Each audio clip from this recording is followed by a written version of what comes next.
Oi, gente, boa noite, tudo bem? Olá, vão chegando aí. Boa noite para quem tá entrando. Oi, Mi, tudo bem? Oi, Karen, Elis. Boa noite, oi para quem tá vendo a gravação. Vamos aí para mais uma live. Hoje consegui vir à noite, é bom, né? Mais gente já tá em casa. Tudo bem com vocês? Live sobre solidão. Vamos falar desse bicho que é um bicho, mas é um bicho bom, um bicho ruim. Solidão é aquela coisa. Ô, Ju, minha vizinha. Tamo juntas amanhã, minha gata. Oi, Yara, boa noite, tudo bem? Oi, K Experience, boa noite. Tudo bem, gente? Falar de solidão é uma coisa que é necessário, né, gente?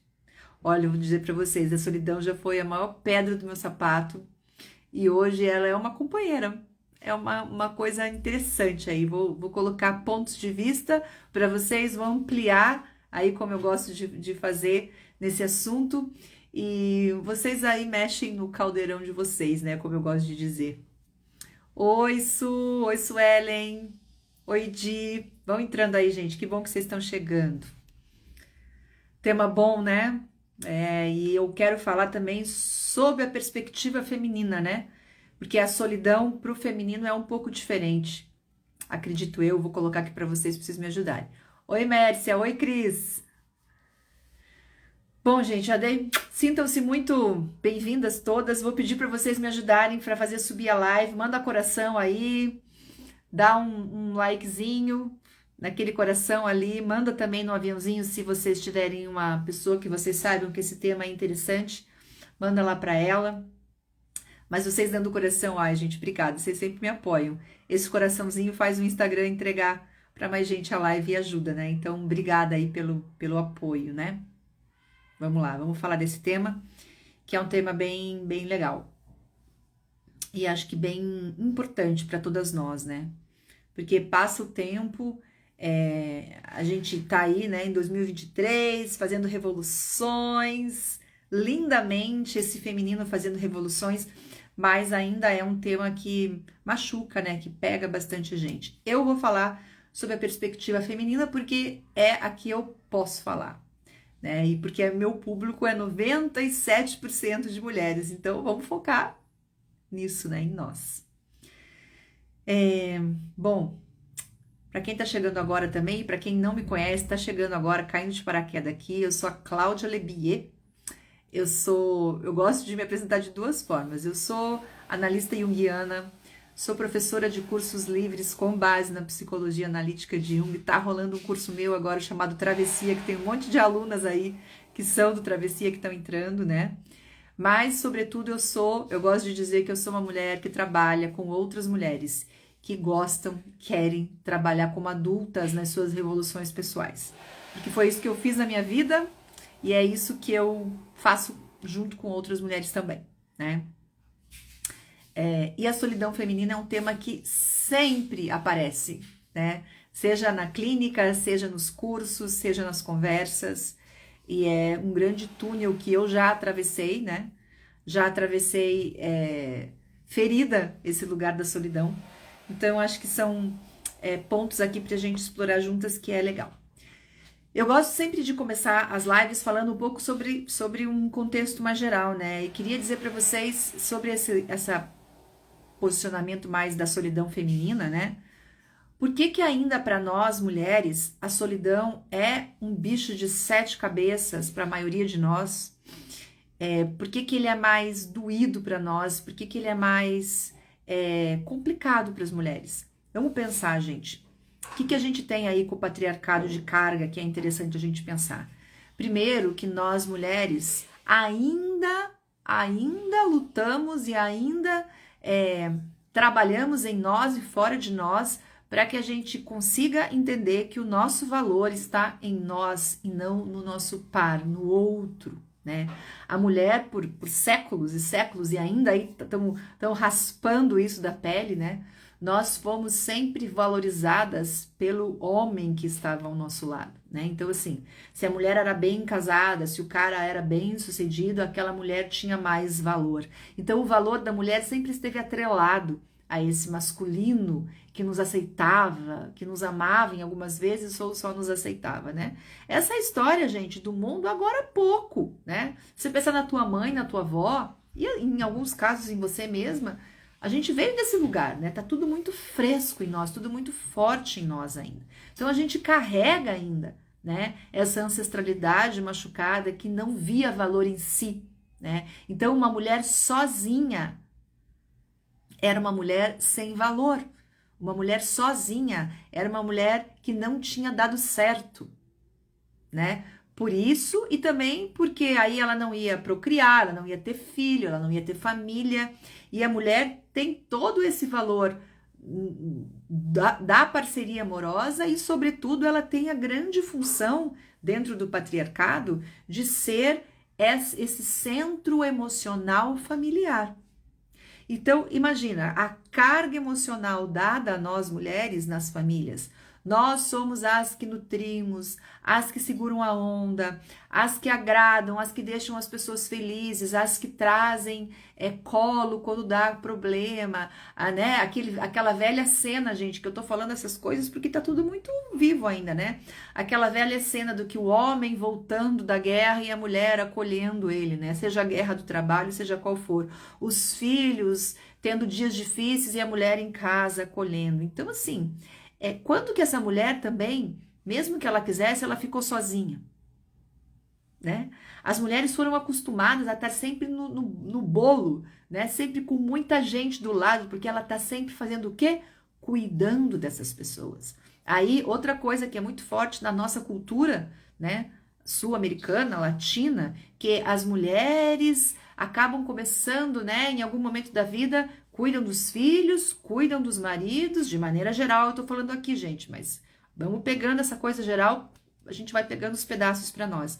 As mulheres cuidam dos maridos, cuidam dos filhos, cuidam da casa, cuidam dessa parte emocional das famílias e em algum momento começam a cuidar dos pais, né? Porque é muito comum na nossa cultura esses pais que vão ficando dependentes dessas filhas mulheres, em geral. Pode ver, se tem uma família que tem 4, 3, aí quem é que cuida dos pais é a filha mulher, né? Então tá muito enraizado na nossa cultura. E aí, gente, o valor da mulher teve sempre atrelado ao marido primeiro, depois a família, né, o seu papel da família de cuidadora. Quando que ela aprendeu que ela tinha valor fora disso ou quando que ela teve a oportunidade de ficar com ela mesma, de trilhar um caminho por si só, vamos dizer assim. Não teve, não existiu essa possibilidade para a maioria das mulheres, né? Então é muita falta de intimidade com a solidão e medo, né? Porque quando a gente não tem intimidade, aquilo vai também às vezes se tornando uma coisa, né, desconhecida, e a gente vai fazendo novelas mentais, enfim, e vira um bicho de 7 cabeças a solidão.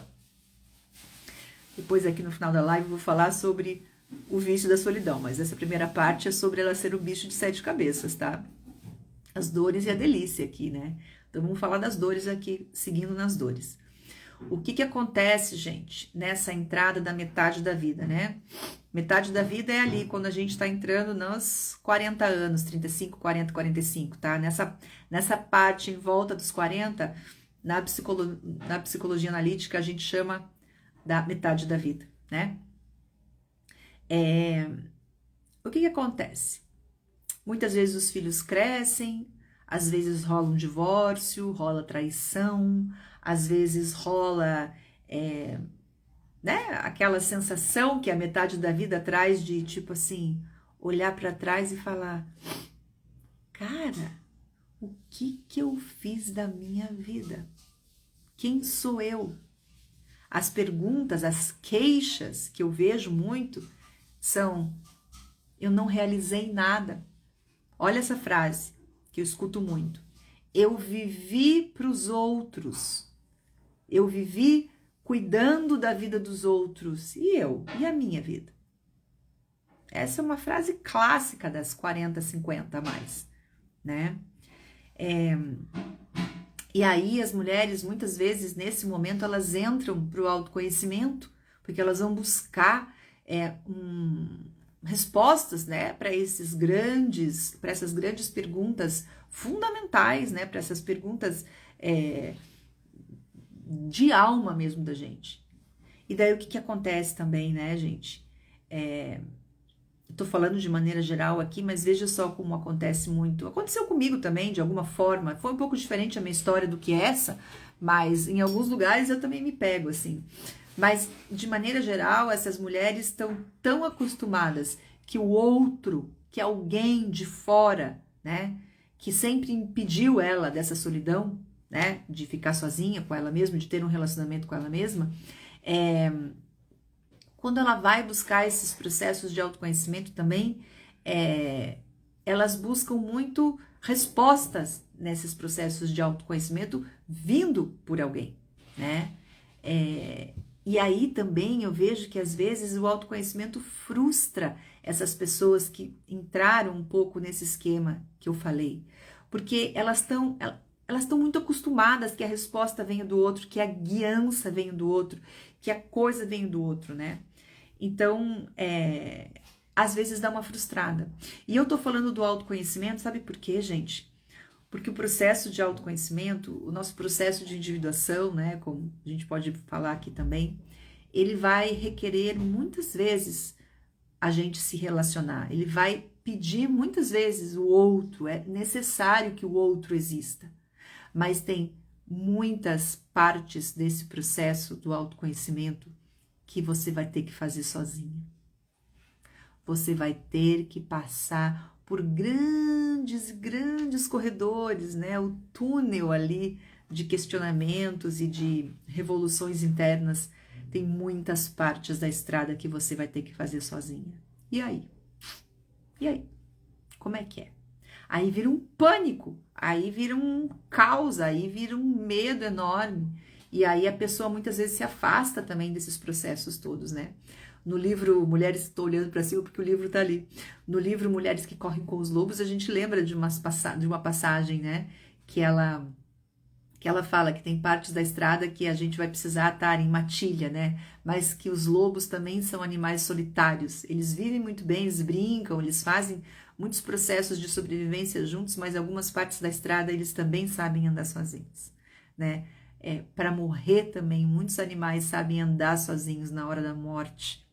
E isso simbolicamente é aquela hora da morte psíquica de algum aspecto nosso, né? Quando algum aspecto, quando algum jeito de viver tem que morrer em nós, muitas vezes a vida vai pedir essa solidão como uma medicina para que a gente se recolha em nós e possa viver esse luto internamente para poder renascer mais forte e mais em direção, né, do que a nossa alma aí está pedindo. Então, eu acho que essas coisas mostram bastante como esse medo da solidão acaba atrapalhando muitas vezes, né? Quero falar aqui de alguns exemplos, eu gosto de colocar exemplos bem vida real, né, gente? Um pouco da minha história e um pouco de histórias que eu vejo todo dia, hoje mesmo, num atendimento aconteceu isso, né? Do que? De acontecer um divórcio, né? Uma separação de um casamento, de um relacionamento longo, que de alguma forma liberta, de alguma forma é bom, tira um peso, aquela coisa, ai, graças a Deus me vê livre disso, porque tinha muito sofrimento ali, né? Muita alma presa ali, mas vem nesse pacote o pavor da solidão.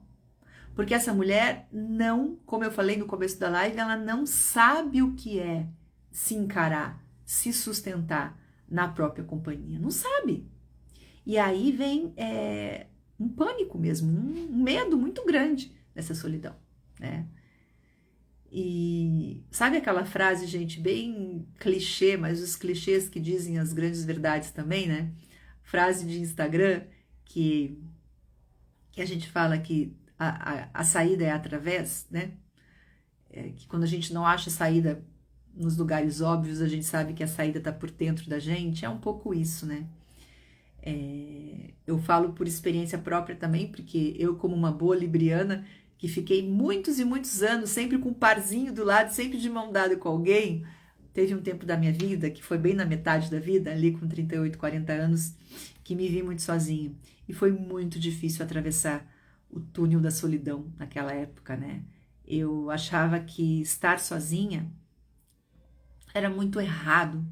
Eu tinha uma sensação de fracasso, né? Por eu ter que enfrentar aquela solidão, por eu não ter dado certo naquela relação e tudo isso que eu falei, né? Esse valor e tudo isso. Foi um grande processo que eu passei, que eu vejo que muitas mulheres passam, por isso que eu gosto de dar exemplo vivo, que eu acho que ajuda.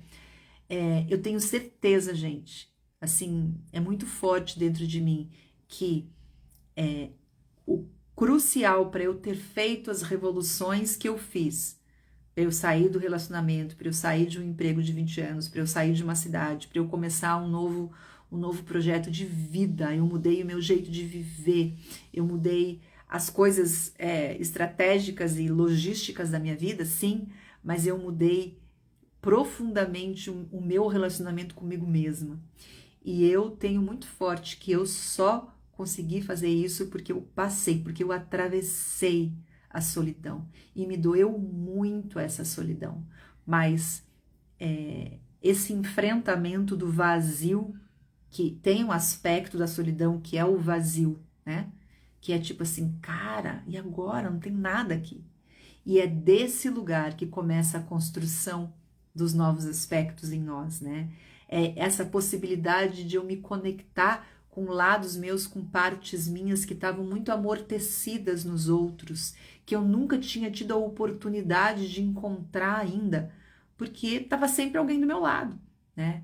Então, a gente vê muitos aspectos nossos no outro, sim, mas a gente vai ver muitos aspectos nossos nessa solidão. E muitas vezes o que a gente não conseguiu exatamente ver no outro ou receber no outro, quando o outro se afasta, parece que a ficha cai. Acontece isso também.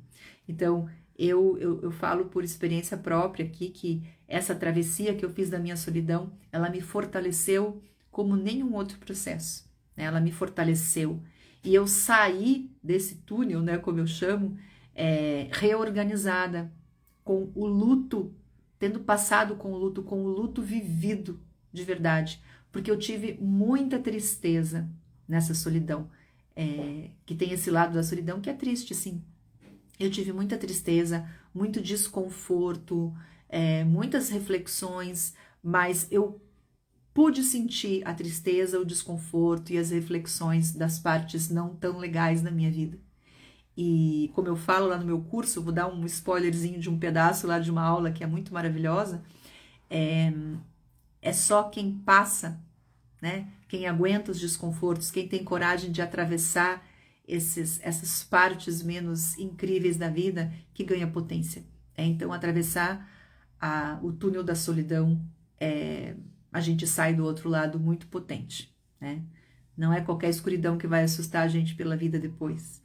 Então, acho que é muito importante, né? Então, quando a gente sai de relacionamentos, né? Quando a gente tem perdas na vida, perdeu o emprego, perdeu situações, perdeu status, se perdeu, né? Ou perdeu alguém mesmo, mortes, e todas essas grandes viradas na vida, elas vão precisar que a gente encare essa solidão que dá a perda de coisas, de pessoas, de situações, é muito solitária.